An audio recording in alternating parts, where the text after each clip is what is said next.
With everything going on right now, from the global pandemic to Joe Biden's comments, it seems the American people are always caught in the middle and are always forgotten about. That's the majority of Americans. On this channel, I pride myself in talking about facts and truth, no matter how unpopular they may be. As I've said before, I'm not a political guy, but I do pride myself, and I do think that it's important to understand your surroundings, and that includes the nation you're in and the people that lead your nation. As bodies continue to pile up during this pandemic, our leaders still find the time to sass each other politically. Why do they feel so comfortable doing this? I'm Trichon, and this is Unpopular Facts.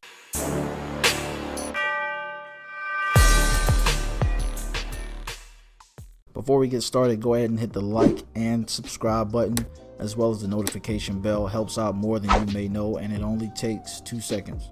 As we shift to politics, just a reminder, I do have the Russell Westbrook video, Steph Curry video, and Ben Simmons video in the archive. You can go check it out right after this, as well as the video on universal healthcare. First thing I want to start out with are the basics when it comes to politics, because it's important that you always start with the basics when you're studying anything. When you want to talk about anything, you have to know the basics and how they evolve. Okay? Now, when you take a politicians, what's their number one goal? To win elections. Now, you may say, oh, I thought the number one goal was to help people. You're wrong. The number one goal is to win elections.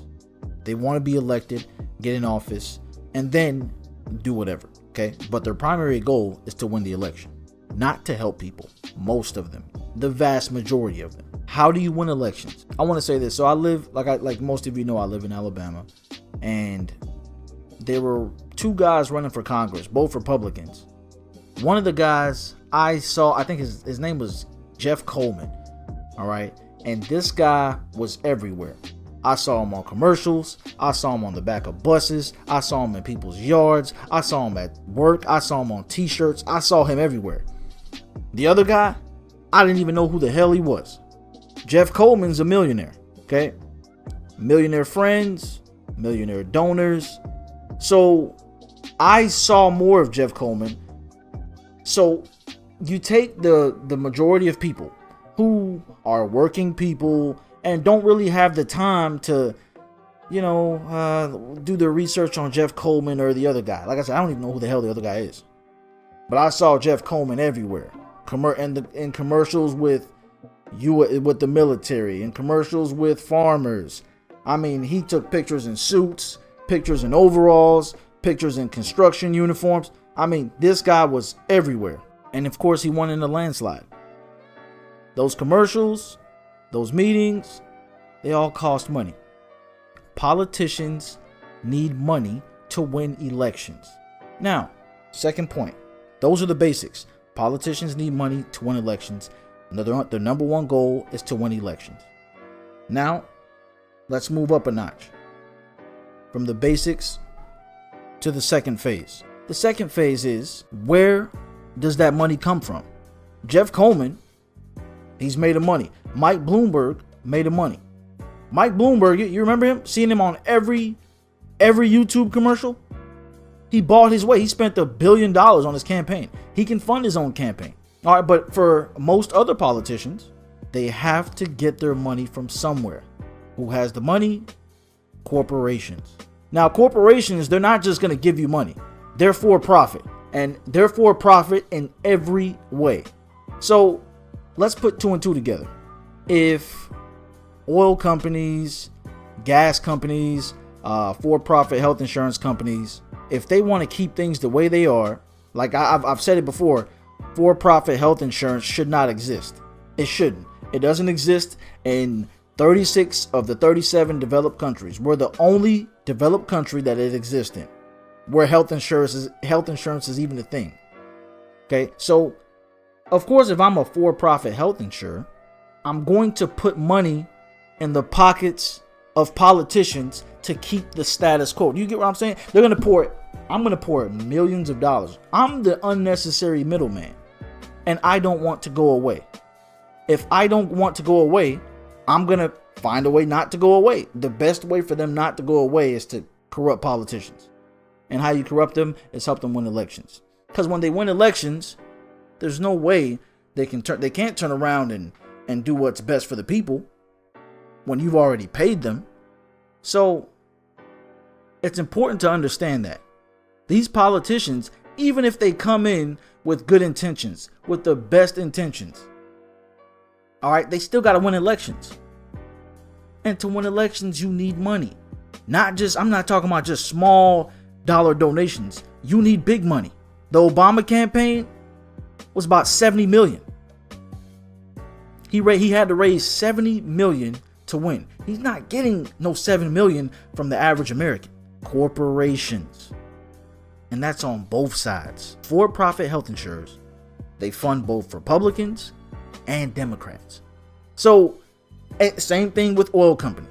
Same thing with military industrial complex companies, okay? So, you say, oh, well, why isn't this changing? Why is there no change? It's because they're bought from both sides. You get where I'm coming from? They're bought from both sides. Meaning, it couldn't change even if it wanted to. You take yourself. Let's just say you want to run for office one day. You need money to win an election. All right, even if you're as charismatic as you can be, even if you're as enthusiastic and you mean well, you need money. All right? You can't plant all those stickers everywhere. Okay? You can't afford all those commercials. So what does a corporation do? Hey, you want to run for office, right? Well, we'll fund your campaign. Just don't fuck shit up for us. That's how it goes on both sides. Now, I want to shift to this. Party affiliations.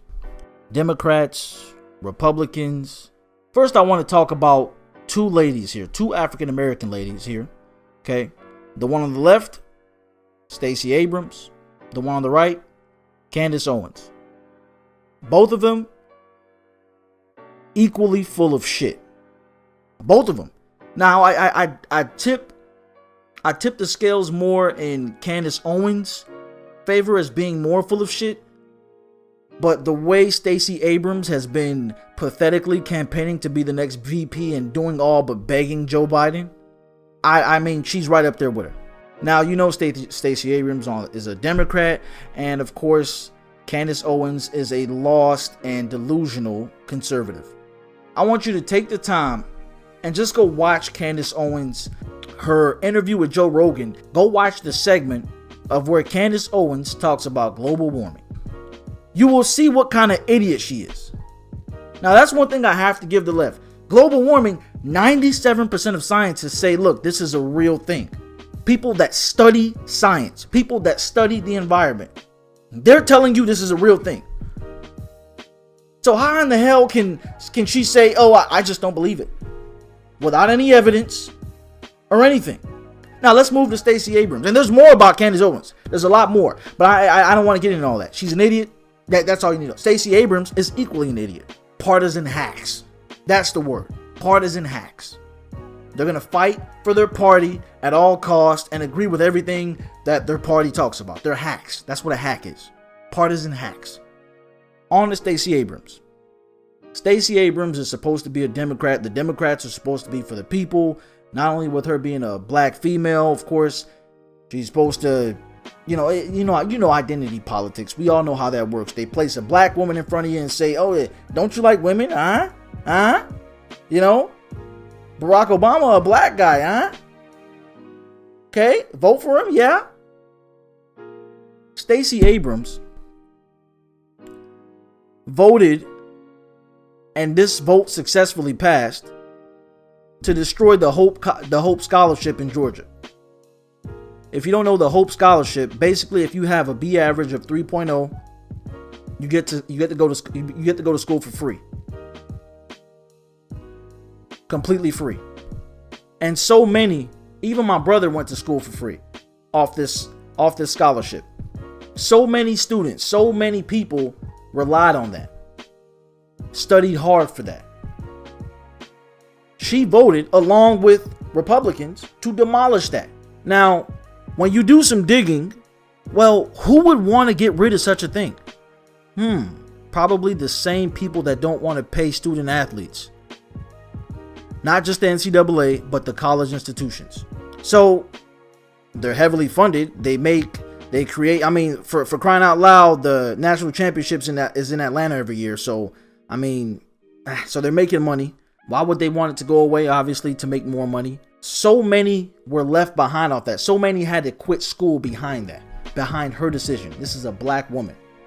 Okay, this is a lot of programs that a lot of black people relied on. Why in the hell would you cut something like that? And there's more to that story with her, but like I said, with Candace Owens, I just want to give just examples. She has a fucked up record, just like Candace Owens. Well, Candace Owens she's a political commentator. She hasn't actually held office, but she has a record of saying fucked up things that make absolutely that are asinine, that make no sense. And that's both the left and the right, both Democrats and Republicans. But I wanted to use those two for a reason. They're both black women. Now, on Candace Owens' part, she is basically a pawn to get the black vote. They want your votes. Make no mistake of it. They want your votes. Maybe not what's in the best interest of you, but they want your vote. Candace Owens is designed to get the black vote. That's pretty much what she's there for. If she ever runs for office, she's not going to become president. She's damn sure isn't going to get the Republican, conservative, evangelical vote. Because number one, well, forget the black thing amongst evangelicals. Forget the black thing. They believe that a woman shouldn't run for anything. I mean, isn't it in the Bible that the woman shouldn't preach? It's in there somewhere, you know. So, but she's designed to get the black vote, and because she's a black woman and she can form coherent sentences, and you know, it's just different. Okay, it's just different to hear a black woman talk like that. That's why she gets the publicity that she gets. She's nothing special. Now, on Stacey Abrams' end, she has said it's a lifelong dream for her to one day be president. One day be president and then do what? Take away more scholarships? You see, she is she's narcissistic, and she uses the whole, I mean, it's you remember the whole Me Too thing and believe all women. When Joe Biden was accused of sexual assault, this is recent, Joe Biden accused of sexual assault, same guy who says believe all women. Stacey Abrams, I've heard it before, believe all women, Me Too, yada yada yada. But when she's asked about Joe Biden's sexual assault allegations, she said, I believe Joe Biden. So wait a minute. It's no longer believe all women? Oh, that's right. You want to be vice president. So it's believe all women when it's not somebody that's in your corner. It's believe all women, until I want to be VP. Just hacks, partisan hacks. And I want to get on to Joe Biden. Obviously, I think we all know the comments of him saying, you ain't black if you can't see the difference between me and Donald Trump. Okay, what he meant was, you ain't black if you don't vote Democrat. All right. Joe Biden, of course, as you know, was Barack Obama's vice president. And like I said, this guy, he has a history of Jim Crow like policies. Okay, this is the guy that wrote the crime bill, the same bill that Democrats and politicians take heat. They take a lot of heat when hey, didn't you vote for the crime bill? Bernie Sanders, Hillary Clinton, they had to answer for that. In the 2016 election, they asked, why did you vote for the crime bill that devastated African American communities? Yeah, that bill right there, Joe Biden wrote it. He wrote, forget signing it, forget signing off on it. He wrote the damn thing. And then he has the audacity to say, you ain't black if whatever. I'm not going to take it out of context. He said you ain't black if you don't know the difference between me and Donald Trump. And there is a little bit of a difference. But I'd like to remind you, Obama and his presidency, 87,000 jobs were outsourced. Trump runs for president, says, oh, we need to bring our jobs back. Well, up until today's date, 93,000 jobs have been outsourced. And Obama's 87 in his 8 years in office. You see, it's the same thing. Because it's the same donors. It's the same people donating to their campaigns. Now, I'm not going to tell you, oh, go vote Republican. Let's try that. It's going to be the same thing. All right, that's what Candace Owens is trying to tell you. Well, look at Detroit. They've been ran by the Democrats, and look at them. Well, they forget that they were obliterated by the trade deals. That's what happened to Detroit. It doesn't matter if it was a Democrat or Republican. Detroit was fucked regardless. But they leave that out. They don't tell you it's the trade deals. Okay, those jobs, those automotive jobs, a lot of us know that's why Detroit's called the Motor City. That's why the Detroit Pistons are called the Detroit Pistons. Okay, Detroit was the Motor City. Okay, and you could get a job there in the automotive industry. A good paying job, well paying job. Okay, there was high middle class success in Detroit. But politicians got greedy. Okay, now those jobs are overseas. That's what happened to Detroit. Not a Democrat or Republican could save that city. They don't tell you about that. Another thing that Republicans try to tell you is, oh, remember, Democrats are the party of the slave or the party of slavery. They forget about the Dixie Democrats. See, they don't tell you about the political shift after the Civil Rights Movement. See, after the Civil Rights Movement, Democrats were the one who pretty much, I mean, everybody. It was time for the Civil Rights Movement. Okay, the Civil Rights Act of 1964 or 5, whichever one it was. After that movement, Lyndon B. Johnson famously said, look, we're going to lose a whole generation. We're losing the South for a whole generation. They don't tell you about the Dixie Democrats. The Dixie Democrats are the racist Southern Democrats. They voted 90% Democrat before the Civil Rights Act. Right after that, guess what? It was 90% Republican. That's when the shift was. That's when the shift happened. Okay, so don't be fooled by that now. Oh, the Democrats were the one who did slavery. Yeah, but yeah, so the idea shift. Don't be fooled by that. This video has went on a lot longer than I expected. I want to talk about two groups as my final point. Poor Southern Republicans and black people as a whole. Not all black people, but as a whole. These two groups in the 90 to 95 percentile always vote the same thing. Now you look at the Southern, poor, white Republican. You look at that group right there. They always vote Republican. Always. Okay. Trump doesn't even have to. Republicans don't even have to come down here. They know they don't have to come to Alabama, Mississippi, Louisiana. They know that. It's a waste of gas because they know they're getting your vote. Same thing with the Democrats. They don't have to.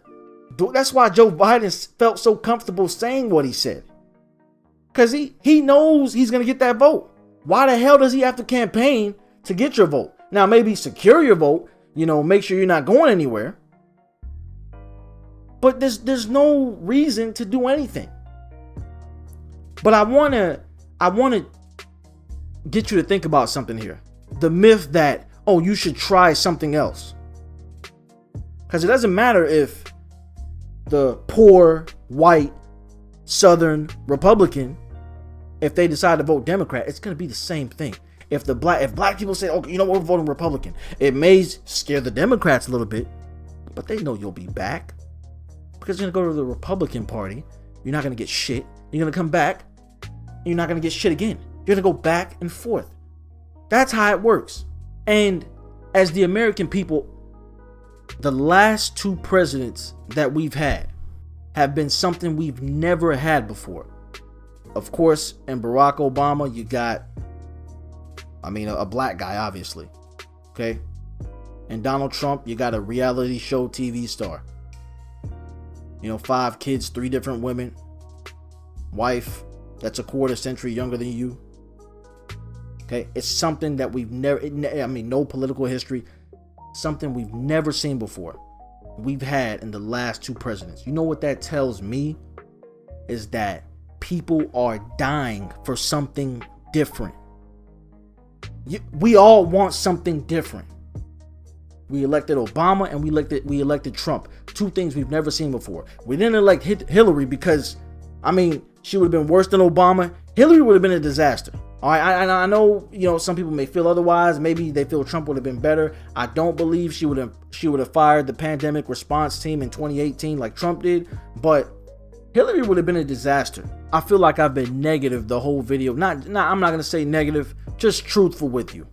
This is unpopular facts. We're gonna tell you the truth, no matter how unpopular it is. But I do want to end on a positive. Remember what I said about small dollar donors and or donations to campaigns? One thing, when you go vote next time, I urge you to look at the average number. It is the average dollar amount for donations. I'm not, like I said, I'm not big into politics, but it's something to pay attention to.